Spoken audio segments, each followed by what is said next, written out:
அஸ்ஸலாமு அலைக்கும். அல்லாஹ்வின் தூதர் ஸல்லல்லாஹு அலைஹி வஸல்லம் அவர்கள் கூறினார்கள், முற்காலத்தில் ஒரு பெண்மணி ஆசிரமம் ஒன்றில் இருந்த தன் மகனை ஜுரைஜ் என்று அழைத்தார்.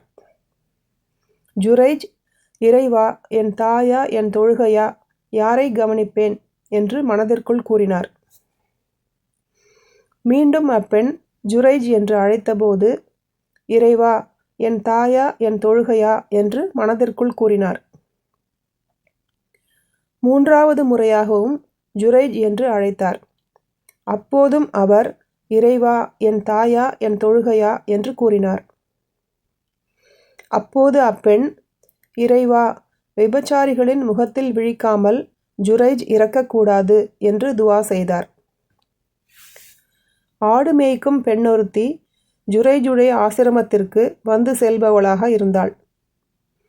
அவள் ஒரு குழந்தையை பெற்றாள்.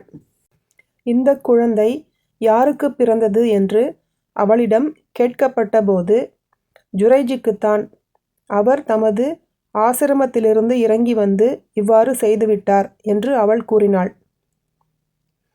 தனது குழந்தையை எனக்கு பிறந்தது எனக் கூறும் அப்பெண் எங்கே என்று ஜுரைஜ் கேட்டுவிட்டு, அவள் பெற்ற குழந்தையை நோக்கி, சிறுவனே, உன் தந்தை யார் எனக் கேட்டார். அதற்கு அக்குழந்தை ஆடு மேய்க்கும் இன்னார் என விடையளித்தது. இதை அபூ ஹுரைரா ரலியல்லாஹு அன்ஹு அவர்கள் அறிவிக்கிறார்கள். சஹீஹ் புகாரி 1206, அத்தியாயம் 21, தொழுகையில் செய்யும் பிற செயல்கள்.